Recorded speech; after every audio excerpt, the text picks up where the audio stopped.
Hello children, now let's see the next part of lesson number 8, the value of food. Varsha said, I understood cutting and gathering. आता बघा वर्षा काय सांगते आईला की आई मला cutting and gathering हे कळालं. कटिंग अँड गॅदरिंग म्हणजे काय तर हार्वेस्टिंग म्हणजे काय तर ज्या बाजरीला कणीस येतात त्यानंतर त्यांची कापणी केली जाते म्हणजेच हार्वेस्टिंग. ओके, आणि मग ते गोळा करतात, सगळे कापलेले कणीस काय करतात गोळा करतात. Okay, but what is threshing and winnowing. पुढे ती म्हणते आई मग थ्रेशिंग आणि विनोईंग म्हणजे काय असतं ग. तर आई काय म्हणते so mother said all right do what I tell you and you will see. Okay, आता जे मी सांगते ना तसं करायचं मग तुम्हाला कळेल. We will continue with the story later. आपण ती स्टोरी आहे ती नंतर पाहूया. Try this.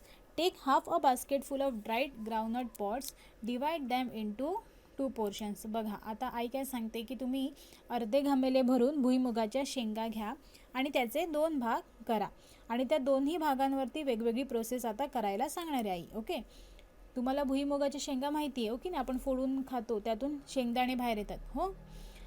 Shell the groundnuts in 1 portion. How long did this take you. बघा आता एक जो भाग आहे त्या एका भागातल्या शेंगांना तुम्ही हाताने सोलायचे आहेत. ओके, त्याचे सोलून तुम्ही दाणे काढायचे आहेत हाताने आणि मग हाताने शेंगा सोलताना किती वेळ लागला हे पाहायचं आहे.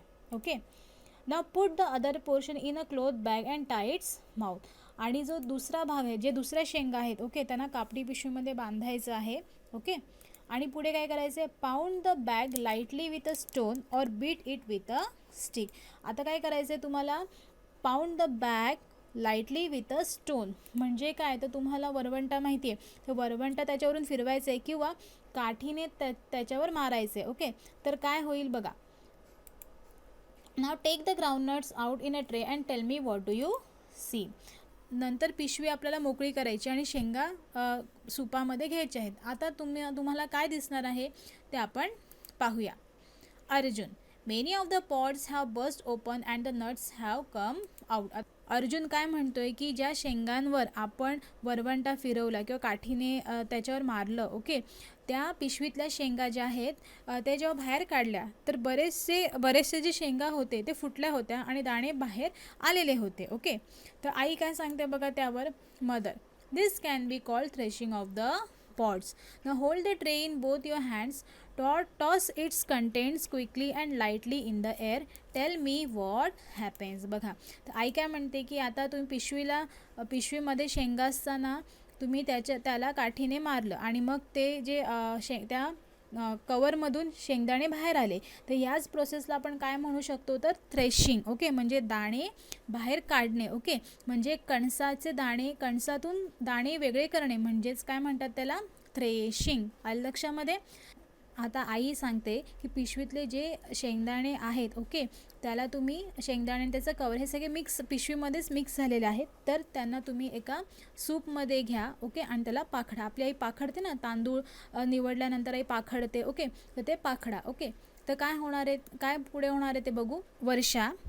When I toss the tray, the empty shells fall off and the nuts are left behind. But why does that happen? आता ते पाखडल्यावर वर्षा काय सांगते बघा.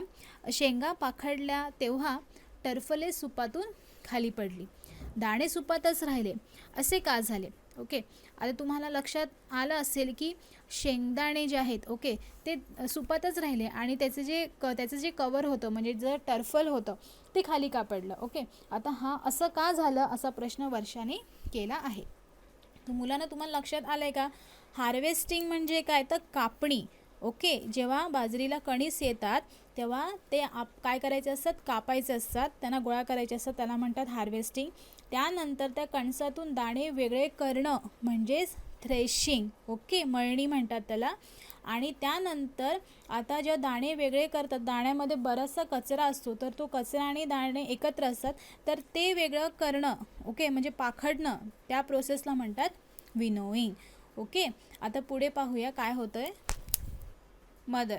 The shells are light so they get blown by the air and fall off. आता आई काय सांगते बघा की शेल्स जे होते शेल्स म्हणजे काय तर त्याचं जे कवर होते टर्फल होतं ते हलकं असल्यामुळे ते वाऱ्याने ते खाली पडून गेले. Okay, the nuts are heavier and are left behind. आणि जे नट्स असतात, नट्स म्हणजे काय, ते जे शेंगदाणे आहेत ते त्या टरफल्यांपेक्षा थोडे वजनदार असल्यामुळे ते सुपातच राहतात. While winnowing to the draught of air is used to separate the grain from the chaff. आता इथे काय सांगितलं आहे की विनोईंगच्या वेळीसुद्धा, म्हणजे जेव्हा बाजरीचं विनोईंग करतात त्यावेळेसुद्धा वाऱ्याचा उपयोग केला जातो. ड्रॉट म्हणजे वाऱ्याचा झोत. ओके, वाऱ्याचा उपयोग केला जातो आणि टरफले वेगळी करता येतात. ओके, तुम्ही पाहिलं असेल की उंचावरती उभं राहायचं आणि वरून ते दाणे खाली फेकायचे, जेणेकरून काय होणार, दाणे खाली पडणार आणि जे टरफल आहे ते उडून जाणार. आता पुढे काय, now let's go with the story. आता आई सांगते की चला आपण आता पुन्हा स्टोरीकडे वळूया. दादा uses a machine for threshing and winnowing. आता आईचे जे वडील होते ते मशीनचा वापर करून थ्रेशिंग आणि विनोईंग ही प्रोसेस करायचे. In the machine threshing and winnowing are done at the same time. आता मशीनमध्ये थ्रेशिंग आणि विनोईंग हे दोन प्रोसेस एकाच वेळी केले जाते. Okay, the harvested ears are put into the machine. आता कापल्यानंतर जे कणीस आहेत ते कणीस कशामध्ये टाकतात, तर मशीनमध्ये टाकले जातात. The grain gets separated and falls into a bag tied to the machine. आणि जसं कणीस त्या मशीनमध्ये जातं त्याच वेळेला त्या कणसातले जे दाणे आहेत ते वेगळे होतात आणि त्या मशीनला एक बॅग असते, तर बॅगमध्ये ऑटोमॅटिकली ते गोळा होतात. The chaff and the other rubbish gets blown away. Okay, आणि त्याचे टर्फल आणि इतर काही जो कचरा असतो तो लांब जाऊन पडतो. पुढे काय दिलं आहे, when there were no machines bullocks were made to help with threshing. ज्यावेळेस मशीन नव्हते त्यावेळेस आपण थ्रेशिंग ही प्रोसेस कोणाच्या मदतीने करायचं होतं, बुलक्स म्हणजे बैलांच्या मदतीने थ्रेशिंग ही प्रोसेस आपण करायचो. For winnowing a person stands a little higher up and slowly allows the thresh. पूर्वी विनोईंग ही प्रोसेस कशा पद्धतीने केली जायची, तर एक माणूस उंचावर उभा राहायचा आणि जे थ्रेश्ड ग्रेन आहे म्हणजे जे दाणे वेगळे झालेले आहेत कणसापासून ते दाणे सगळे सुपात घ्यायचे आणि उंचावरून ते खाली जमिनीवर सोडायचे आणि मग वाऱ्यामुळे टरफले आणि हलका कचरा जो आहे तो दूर बाजूला पडायचा. ओके, पुढे काय दिले, the chaff is carried away by the draught and the grain falls down in a heap. ते सांगितले की चॅफ म्हणजे जे कवर आहे, जे टर्फल आहे ते वाऱ्याच्या झोताने, ड्रॉट म्हणजे वाऱ्याच्या झोताने ते खाली पडायचे आणि ग्रेन जे आहे ते खाली, ग्रेन्स डायरेक्ट खाली यायचे. ओके, त्याचा एक ढीग साचायचा आणि कचरा आणि जो दुसरा कचरा आहे आणि जो कचरा आहे तो वाऱ्याने दूर उडायचा. Okay, now next, the machine helps to finish the work quickly but labor and expenses have to be put in any case. बघा आता काय दिलं पहा, मशीनमुळे आपलं काम क्विकली होतं but labour and expense have to be put in any cases. पण आपल्याला लेबर म्हणजे आपल्याला पण लेबर म्हणजे कष्ट आणि एक्सपेन्स म्हणजे खर्च हे आपल्याला करावंच लागतं. ओके, म्हणजे आपल्या ताटात जी भाकरी आहे ती इझिली आपल्याला मिळत नाही, किती कष्ट करावे लागतात आणि मग जाऊन आपल्याला भाकरी मिळते. Okay, do you know if a machine is not available bullocks do the threshing. आता मगाशीच आपण वाचलं की जर मशीन्स अवेलेबल नाही आहे तुमच्याकडे मशीन, तर अशा वेळेस आपण बुलक्सच्या मदतीने, बैलांच्या मदतीने थ्रेशिंग ही प्रोसेस करायचं. Okay, around space is cleared in the field and the threshing floor is prepared. बघा शेतामध्ये कशा पद्धतीने थ्रेशिंगची सोय केली जाते, तर शेतामध्ये एक गोल जागा तयार केली जाते ज्याला काय म्हणतात, खळे असे म्हणतात. ओके, पुढे काय केलं जातं, तर a post is erected at its centre and a bullock is tied to it. A post म्हणजे एक खुंटा मधोमध, त्या गोलच्या मधोमध उभा केला जातो. ओके, आणि त्याला बैल बांधतात. पुढे काय दिलं आहे, the bullock walks in circle around the post. आता तो जो बैल आहे तो त्या खुंट्याभोवती गोल गोल फिरतो. The harvested ears are spread in round space so that they get trampled upon by the bullock. बघ आता काय दिलं आहे पहा, बैल त्या खुंट्याभोवती गोल गोल फिरतो, त्याच्या पायाखाली कणसं जे आहेत ते अशा गोल रचून ठेवलेल्या असतात आणि तो त्याच्यावरून फिरतो आणि त्याच्या पायामुळे काय होतं, त्याच्या वजनामुळे काय होतं तर जे कणसातून दाणे वेगळे होतात. ओके, तेच दिलं आहे पुढे. If the crop is large in quantity a bigger place is prepared and more bullocks are use together. काय दिलं आहे की जर तुमचं धान्य जास्त प्रमाणात असेल तर मग तुम्हाला जास्त बैलांचा वापर करावा लागतो. Threshing may go on for several days. Threshing ही प्रोसेस जी आहे ती बैलांच्या मदतीने करायची असेल तर खूप दिवस लागतात. For the bullocks too this is heavy work. आणि बैलांसाठी सुद्धा हे खूप कष्टाचे काम आहे. बघा थ्रेशिंग कशा पद्धतीने केली जाते हे तुम्हाला दिसत आहे या चित्रामध्ये. The grain obtained after winnowing is filled in sack. बघा आता विनोईंग या प्रोसेसनंतर आपल्याला जे धान्य मिळालं आहे ते धान्य काय केलं जातं तर एक पोत्यांमध्ये भरलं जातं.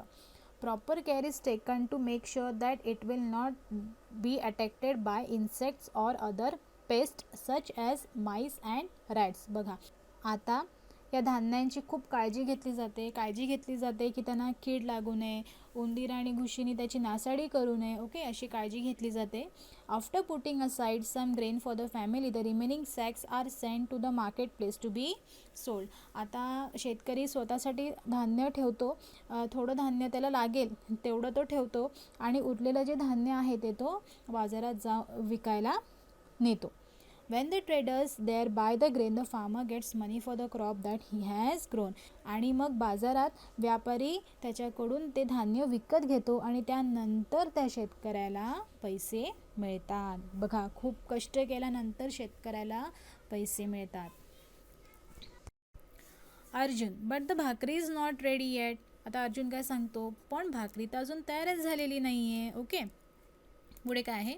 Mother, no of course not and the story is not finish either. Listen. आता आई सांगते हो खरं आहे, भाकरी तयार झालीच नाही आहे आणि गोष्टसुद्धा संपलेली नाही आहे अजून. आता पुढे ऐका. आता आई काय सांगते ते आपण पाहूया. The grain that the traders buy is sold all over the country. आता व्यापारी जे शेतकऱ्याकडून जो माल विकत घेतो तो माल तो पूर्ण देशामध्ये तो ते विकतो. It is transported by the means of trucks or goods train.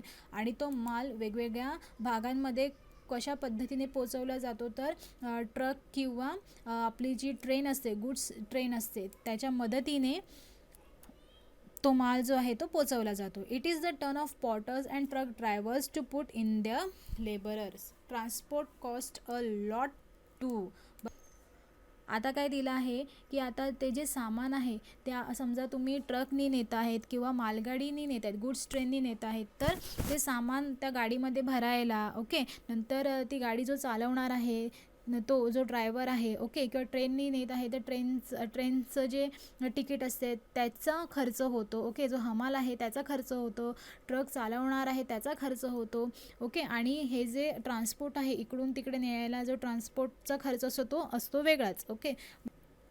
Now the sack of grain reach the provision store. आता ते जे धान्याचं पोतं आहे ते किरकोळ विक्री करणाऱ्या दुकानदारांकडे येतात ओके. पुढे काय दिलं आहे. People buy the grain from them. They sort out any stones or rubbish to clean the grain. They get it milled into flour. आता काय दिलं आहे की लोक त्यांच्याकडून धान्य विकत घेतात त्या दुकानातून, म्हणजे आपण ओके, आपण दुकानातून धान्य विकत घेतो, ते निवडतो, स्वच्छ करतो, त्यामध्ये काय कचरा असेल ते काढून टाकतो आणि मग आपण त्याचं पीठ करतो ओके. पुढे काय दिलं आहे. Then while cooking the flour is kneaded into lump. आता पीठ जे आहे ते आपल्या घरी आलं आहे त्याच्यावरती पुढची प्रोसेस काय होते तर lumps are then flatten into bhakri and roasted. तो जो पिठाचा गोळा आहे त्याला आपण थापतो आणि मग त्याला भाजून त्याची काय करतो तर भाकरी तयार करतो ओके. पुढे काय दिले. We spend on fuel too. आता आपण घरी भाजतो तर भाजायला काय लागतं, इंधन लागतं ओके, इंधनाचा खर्च असतो तो वेगळा ओके. पुढे काय दिलं. And thus at the end of all this the भाकरी appears in Varsha's and Arjun plate. आणि एवढं सगळं केल्यानंतर कुठे वर्षा आणि अर्जुनच्या ताटामध्ये भाकरी पडते. बघा किती लांब प्रोसेस आहे, त्यानंतर आपल्याला भाकरी मिळते. Now would it be right to waste food that we get through the efforts of so many people. बघा आई किती छान सांगते की इतक्या लोकांच्या प्रयत्नांनी अन्न तयार होतं, तर ते अन्न आपण वाया घालवणं हे चांगलं आहे का मुलांनो? तर अजिबात नाही. तुम्हाला जेवढं अन्न लागतं जेवताना तेवढंच घ्या. तुम्ही जेवढे जण आहात घरामध्ये तेवढाच स्वयंपाक करा, जास्तीचं करू नका. अन्न वाया घालू नका. अन्न शिळं खाणंही चांगलं नसतं. ताजं अन्न बनवा आणि ताजं अन्न खा. ओके, अन्न वाया घालवू नका. Do you know, singhadas and makhanas are some special foods that are not very common. बघा, सिंगाडा आणि मखाना, आपण ह्याचे चित्र पाहिले. हे जे दोन पदार्थ आहेत जे आपण खातो ते खूप पौष्टिक पदार्थ आहे आणि खूप स्पेशल पदार्थ आहेत. ते काय दिले त्यांच्याबद्दल की they are obtain from fresh water plants. Okay, आणि हे जे दोन वनस्पती जे आहेत ते कुठून मिळतात, तर ते गोड्या पाण्यात वाढणाऱ्या वनस्पती आहेत आणि ते गोड्या पाण्यातून आपल्याला मिळतात. पुढे काय दिलं आहे, much work has to be done to collect, clean, dry, store and transport them. आता हे जे मखाना आणि सिंगाडा जे आहेत त्यांना आपल्यापर्यंत पोचवण्यासाठी खूप मेहनत घेतली जाते. ओके, त्यांना स्वच्छ करणं, त्यांना वाळवणं, त्यांना साठवणं, ओके, आणि मग त्या ट्रान्सपोर्टने त्यांना आपल्यापर्यंत पोचवणं खूप कष्ट असतात. म्हणून ते कसे असतात तर खूप कॉस्टली असतात आणि ते खूप हेल्दी असतात. ओके, नेक्स्ट काय दिलं आहे, other foodstuffs. We get fish from water. Fishermen work hard to catch them. आता बघा, फिश माहिती आहे सगळ्यांना, मासे. आता मासे आपल्याला कुठून मिळतात तर पाण्याने मिळतात आणि ते मिळवण्यासाठी कोण कष्ट करतो तर फिशरमॅन. ओके, खूप कष्ट करतो आणि मग आपल्याला मासे मिळतात.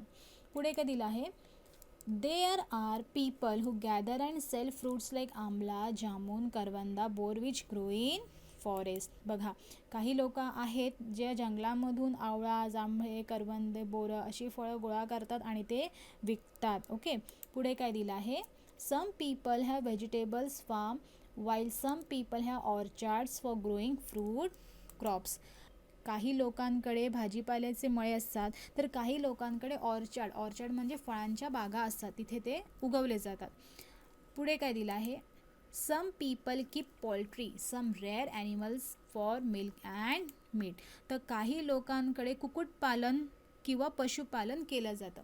आता कुक्कुटपालन म्हणजे पोल्ट्री, जिथे कोंबड्या पाळल्या जातात, आणि काही जण पशुपालन करतात. पशुपालन कशाला केलं जातं तर दूध मिळण्यासाठी आणि मांस मिळण्यासाठी पशुपालन केलं जातं. Okay, all this people put in a lot of hard work in their own occupation. आता हे जे सगळे लोक आहेत ते आपल्या व्यवसायात खूप कष्ट घेतात. We get a great variety of foodstuffs as a result of their efforts. त्यांच्या एवढ्या कष्टामुळेच आपल्याला वेगवेगळे अन्नपदार्थ मिळतात. The efforts and labour of many other people are also required for storing, transporting and marketing them as well as preparing the various dishes we eat. बघा, आता काय दिलं आहे, ते जे अन्नपदार्थ आहे त्याची साठवण, मग वाहतूक, मग त्यांची विक्री, तसेच त्यांच्यापासून खाद्यपदार्थ तयार करणे. ओके, यामागे सुद्धा बरेच लोकांचे प्रयत्न आणि मेहनत असते. ओके, ऑल दिस प्रोसेसेस आर एक्सपेन्सिव्ह. या सगळ्या प्रोसेस ज्या आहेत त्यांच्या मागे खर्चही खूप असतो. Therefore, it is necessary for all of us to take care that food is not wasted. म्हणून अन्नाची नासाडी होणार नाही याची काळजी आपण सर्वांनी नक्की घ्यायची आहे. तर मुलांनो, हा धडा खूप छान आहे. या धड्यातून आपल्याला खूप सुंदर माहिती मिळाली आहे. आपल्या ताटामधलं अन्न जे आहे त्याच्यामागे किती प्रोसेस केली जाते आणि मग ते आपल्यापर्यंत येऊन पोचतो, म्हणजे किती कष्ट केले जातात. म्हणून अन्न वाया घालवू नये, आपण ही काळजी नक्की घ्यायची आहे. आणि रोज जेवण झाल्यानंतर नमस्कार करायचा आहे आणि म्हणायचं आहे, अन्न देवता सुखी भव. ज्यामुळे आज मी व्यवस्थित 2 वेळेचं जेवण खातो, ज्याच्यामुळे मी खातो. ओके, कोणामुळे खातो आपण हे सगळं व्यवस्थित, हे ज्यांनी कष्ट केले आहेत.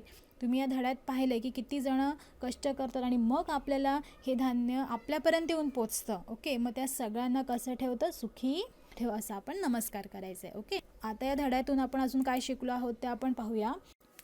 What we have learned. The food stuff we use come from many different places such as fields, lakes, the sea and the forest, जे अन्नपदार्थ आपण यूज करतो ते कुठून कुठून येतं, तर ते फील्ड्समधून म्हणजे शेतातून, लेक्स म्हणजे तळे, द सी समुद्र, आणि फॉरेस्टमधून म्हणजे जंगलातून येतं. Starting from preparing the fields till storing the grain in warehouses, many different kinds of task are carried out for growing crops. बघा काय दिलं आहे की धान्याचे पीक घेताना शेतीच्या मशागतीपासून धान्य पोत्यात भरून ते गोदामात, वेअरहाऊस म्हणजे गोदामात, स्टोअर हाऊस, ओके, साठवून होईपर्यंत अनेक कामे करावी लागतात. ओके, कोणती कामे येते तर harvesting, threshing and winnowing are some of this task. तर कोणती कामे येते तर कापणी, मळणी, उफणणी ही त्यापैकी काही कामे आहेत.